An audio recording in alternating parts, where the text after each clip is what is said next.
Bonsoir, soyez les bienvenus. Tous ceux qui suivent le FIFO l'ont constaté, la Nouvelle-Calédonie est toujours très présente dans les films sélectionnés. Cette année encore, 5 films, pas moins de 5 documentaires sur fond de référendum pour ou contre l'indépendance. Le film Eden Tribal dont nous allons parler, qui est en compétition, offre une vision impressionniste de la vie en tribu. Nous sommes sur la côte Est, avec une autorité coutumière exercée par une femme kanak, ce qui est très rare. Parole de kanak donc devant la caméra d'un jeune réalisateur que nous avons joint en France. Quand on parle de coutume, nous on pense que c'est le bonnement nous qu'on donne. Non, la coutume c'est un sentiment. Quand tu veux dire quelque chose, tu poses un tabac. Elle exprime ce que tu ressens. C'est un sentiment. Par exemple, tu arrives et puis tu es colère après quelqu'un. Tu viens, tu lui dis, écoute, moi je suis pas contente parce que tu poses le tabac, tu lui dis ce que tu as à lui dire.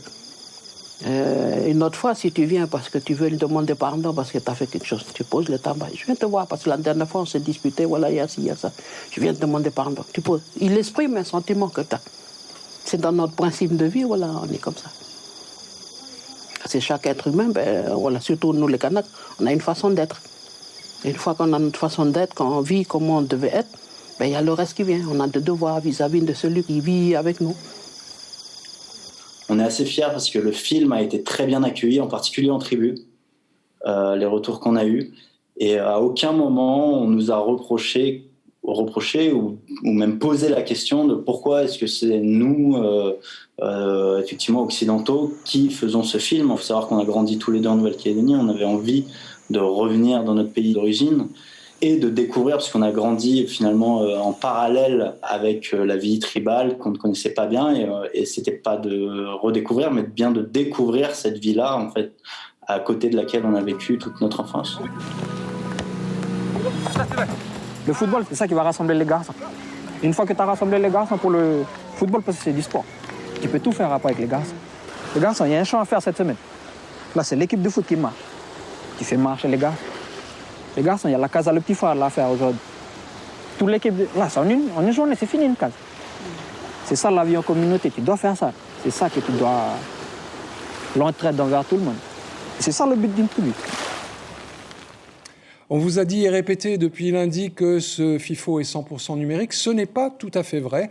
Si l'on cherche bien, on trouve quelques ateliers qui se déroulent en présentiel, mais avec tout de même de très sérieuses restrictions sanitaires. Les images sont signées Heidi Yenko. La vie a comme déserté les lieux. En plein FIFO, seuls 2 ateliers se déroulent en présentiel. Dans celui-ci, on évoque les reportages télé, comment on les construit et pourquoi il est souhaitable de les préparer à l'avance. Moi, un reportage, c'était quelque chose qui se fait sur le moment. Donc, presque, le caméraman prend sa caméra, sort et se met à interviewer le premier venu et éventuellement retravaille tout ça après. J'imaginais pas qu'il y ait tant de préparation. Les médias, les boîtes de production, c'est comme des marques en fin de compte avec leurs produits. J'essaye de faire des petits reportages vidéo et donc je viens apprendre des techniques un peu pour être plus performant puis surtout pour que ça soit plus intéressant pour mes internautes. Certaines personnes qui arrivent ont déjà un peu d'expérience en audiovisuel. Il y a des gens qui travaillent dans des services marketing ou communication et qui ont juste besoin d'une mise à jour technique concernant le tournage et la préparation. Donc je pense que c'est très varié. Et puis il y a des novices également qui n'ont jamais touché à une caméra de leur vie. Avec les mesures sanitaires en cours, pas de mise en pratique et donc pas de tournage, juste 3 heures de théorie, forcément un peu aride. Alors patience, on finira bien par en sortir. Tout au long de ces 18 années de festival, il est sans doute le réalisateur qui a présenté le plus de films. 15 films présentés en tout, donc, dont 5 primés.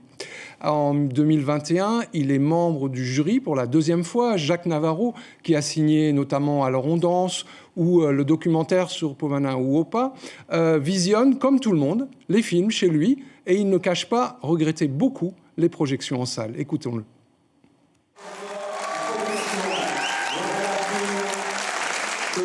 Il y a 2 choses très différentes.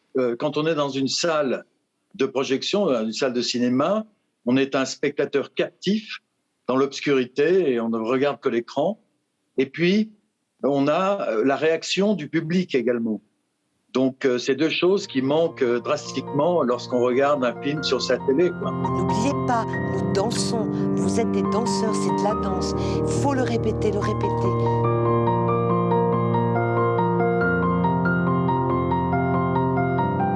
Faut pas dire un handicapé. On dit une personne handicapée. Parce qu'avant tout, ce sont des personnes. Ils ont tellement à dire et il faudrait qu'on les écoute un peu plus. Il y a des personnes valides qui sont handicapées du cerveau et handicapées du cœur aussi. Il y a certains films, effectivement, où j'ai pas eu de prix et je pensais que j'en aurais un parce que j'aimais beaucoup ce film. Et puis d'autres qui ont eu des prix et je m'y attendais pas vraiment.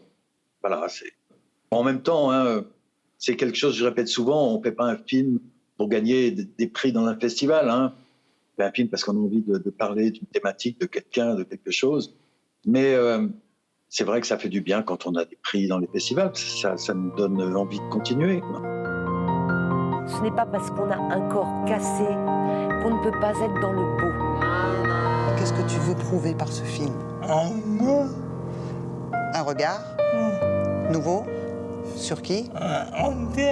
Sur vous. Les 7 membres du jury qui livreront leur palmarès demain vendredi. Mais si vous avez vu vous-même des films en ligne, n'oubliez pas de voter sur Internet. Comme d'habitude, le prix du public sera décerné par vous, spectateurs du FIFO. Demain, nous parlerons d'un documentaire consacré à l'athlète australienne Cathy Freeman et puis également à des marins russes explorateurs du Pacifique, mais qui sont complètement oubliés par l'histoire. À demain, bonne soirée et merci.